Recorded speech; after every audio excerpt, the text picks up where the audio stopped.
I'm going to spend just 10 minutes now taking you on a global tour of some of the exciting developments in the field of assessment from across the world. And I'll be touching down in the home nations too, because there's some exciting work here, and Robert's touched on some of that already. In what I'm saying, I'll be reflecting some of the discussions that I've been having with my two co-founders of Rethinking Assessment, Peter Hyman at Big Education and Al McConville at BDELS, as well as other members of our advisory group, which includes Ken Baker. So let's start, and let's just remind ourselves that it's important, especially if I can get the slides to move on, to acknowledge that the kind of things that we're talking about have become a debating piece from not just Sean's elegant pen on the Sunday Times, but this is the FT last week. There are thoughtful voices out there. This is James Heckman, Nobel Economics laureate. Here's an Erasmus European sponsored look at these kind of issues. And here's a very thoughtful attempt in Australia to look at how some of the debates that Robert was inviting us to have can be brought together in a way that doesn't polarize, that doesn't wearisomely pit progressive against traditional. In Australia, there's an organization very similar to Rethinking Assessment. Similarly, in Washington, in the US, the Brookings Institution, and our own Rethinking Assessment. And if you're not yet aware of us, do please contribute. More than 1,000 very thoughtful voices already part of this movement. Just let me take you back for a second and remind us just some of the headlines. They're personal and therefore they're my view of some of the key moments over the last 100+ years. I particularly draw your attention to a great first attempt at solving some of these trenchant issues led by Sir Tim Brighouse when he was Chief Education Officer in Oxford, the Oxford Certificate of Educational Achievement, which is a kind of portfolio balanced scorecard attempt. Some of us rue the fact that the Tomlinson Review didn't bring the academic and practical debates more thoughtfully together. And now we have a moment when DFE and Ofqual are considering, and I'm sure all of us are responding by Friday of this week, to think not just about this year, but hopefully thinking ahead a little too. Assessment is complex. The words we use, the nouns we use, come freighted with baggage. We've had the baccalaureate mentioned. We've had a number of other words. And as I take you on this tour, you might like just to tick off the different nouns that we use and what they mean to you, what other associations they bring as we do so. And similarly with the verbs. It seems to me that we have become stuck in a semantic rut of attainment, test, and qualification when the world, not just of employment and employability, but also of higher and further education, and indeed of lifelong learning, requires a much more thoughtful palette of approaches as we think about assessment.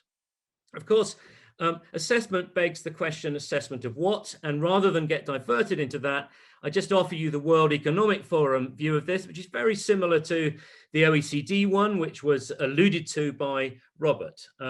Robert talked of knowledge and skills and attitudes, drawing on the OECD model. Here it's knowledge, skills, and capabilities broadly distinguished by the approach to competence and the approach to character. Now, it kind of doesn't matter where you put these things. There would seem to be a growing consensus that they are all valuable. It's not one or the other, as Robert was saying.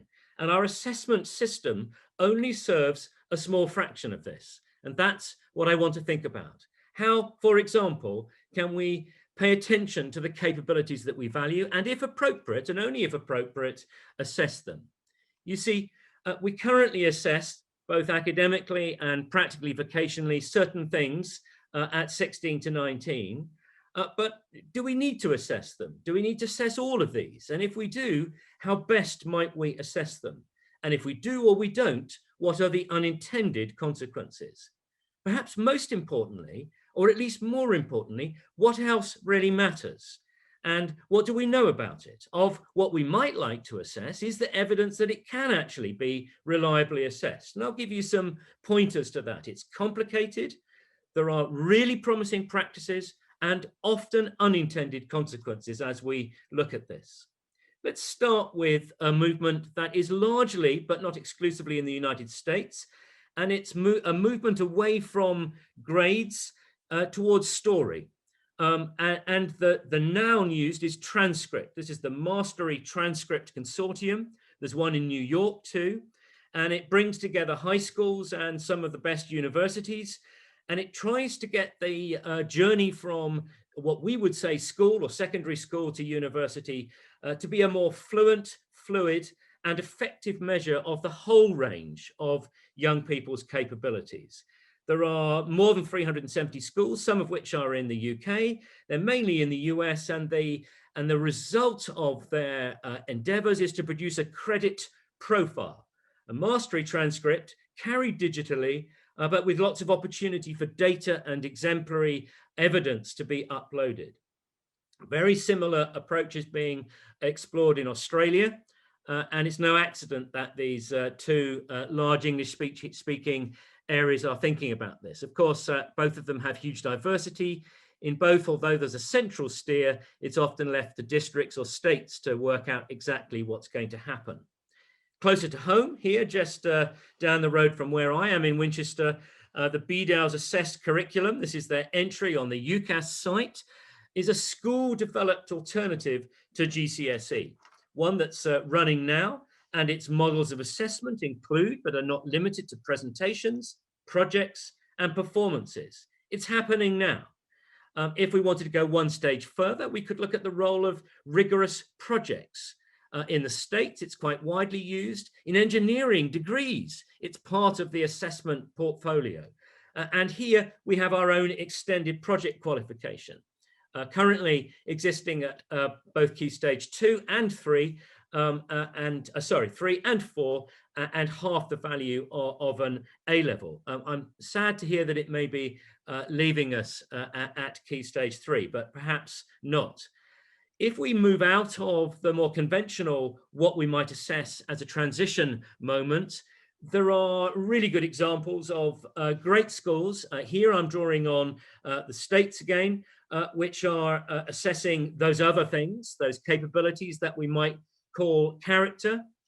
In these cases, they're drawing on the work of academics like Angela Duckworth and Martin Seligman, well documented, reliable, but of course asking the question, could we possibly assess all of these, and would that produce a league table? That would be rather unsatisfactory and unhelpful. Or rather perhaps the question, how might best this help us to be more precise about how we identify these things and how we know whether we're really developing them in the way that we might be. This has been mentioned already.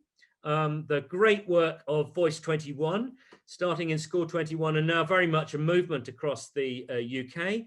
And here's some work that the Education Endowment Foundation has been doing, looking at it. Oracy, the new literacy, if you like, to build on what Robert was saying. And another example that Robert took us to of very different nouns being used to describe the assessment journey of passage or of portfolio, of products and of presentations. No need to have this false dichotomy between knowledge and all these other things that we are valuing. But it's complex and subtle and interesting to think how best we might assess them.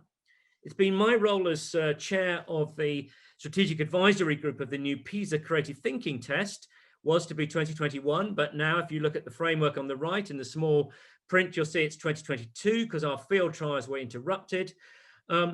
This is a landmark, just as in 2015, the assessment of collaborative problem solving was a landmark. PISA has decided that this is a robust enough concept, and look where it's focusing some of its attentions on creativity in the domain of science. Really important that we don't get distracted by thinking, is it knowledge or is it these things called creativity, critical thinking, problem solving, higher order thinking, communication? It's both. And of course, the more detailed you get knowledgeable about something, the more subtle your thoughts may well be. But it doesn't mean you can't think about some of these things. In Australia, in the state of Victoria, I've been working with them to develop real life tests of creative thinking, which have been administered at age 15 for the last 4 years. Here's the equivalent, not quite the Sunday Times, Sean, but the equivalent of a thoughtful supplement in the Melbourne Age here, looking at how you explain this to parents and why it values. Of course, if you're going to do this, as the Australian Curriculum and Assessment Authorities realised, you'll have to specify what progression looks like. And here's an example of critical and creative thinking from age 4 right through to age 16. And in the state of Victoria, they felt that was slightly too complex, and they've reduced this to something that will sit on a side of A4, mindful of the many syllabi that teachers are needing to draw on as they plan their work. If you want an example of this kind of thinking, here in London, south of the River Thames, go to Thomas Tallis School, who've been using our model of creativity for 7 or 8 years now, and are embedding this in every subject of the school curriculum, as the Durham Commission for Creativity in Education has shown. Now let's flip back to Canada and to exemplify another example. This is Michael Fullan's work on new pedagogies for deeper learning, and an instrument describing what collaboration might look like as it develops. Now, are we developing over time, or are we developing over different criteria? I prefer the second of those. These things tend to develop in non-linear ways. So it may be more helpful to us as we think about this to get sharper about describing what it is we're looking at. Back to the UK here, some wonderful work done in partnership with many organizations, some of whom are on this call, the Skills Builder Partnership, showing how these kind of things can be valued and documented in an effective way. Most people, when they've given this some thought, end up with the notion that we may need some kind of portfolio or balanced scorecard. And you can see even by the use of those two nouns, I'm introducing some words that may not do for you. And in a sense, the words matter so much less than the ideas that sit beneath them. Here are just some examples of, now, portfolios have been around forever, haven't they? Architects and artists have used them, but why not all of us? Why not an opportunity to showcase and, as it were, curate the work that we've been doing over a number of years, to share work in progress, to think about the different varieties of assessment, and to fill the thing with evidence so that you're triangulating the different sources of your ability to say, I think I know this, I think I can do this, and I think this really matters to me because. That's the attitudes bit. I work a lot with a school in Sydney, Rooty Hill High School, and I work so much with them that they've made me my own personal learning hub. And here you can see the kind of way this is fitting in with the Australian national curriculum. Robert touched on AI. I'm interested in learning from comparative judgment and the work of Daisy Christodoulou and colleagues in No More Marking. It seems to me there are some very thoughtful ideas that we can learn from. I hope you're getting the sense that we should be, and Rethinking Assessment is, absolutely open to the best thinking across the world and bringing it back to our context. In the UK, of course, when we're ready to take a grade exam in classical music, then we enter it. We don't just simply do it willy-nilly every year and see how we're getting on with a violin. And it's not just classical music, there's a parallel world for rock music too. I'm very interested, we've had ASCO mentioned already, in the idea of some kind of passport that might replace GCSE English, in that you take it when you're ready. So there's a huge range of practical opportunities, practical exemplars. The IB's been mentioned. It has many things going for it. I think personally we can do even better. And I think there are some things to do with the UK context that maybe are slightly different, but that's for us to talk about. So there's your quick tour. I think that as we think about what's happening now, we have a wonderful opportunity to draw from the best across the world, to prototype this closer to home, and to come up with without waiting for, however valuable, a commission into AI, or even a commission into the purpose of education and the purpose of school, but really to think carefully about how better we can value the capabilities, all of the capabilities of all young people right across England. Thanks so much for listening. I'm really looking forward to the conversation that we'll have now.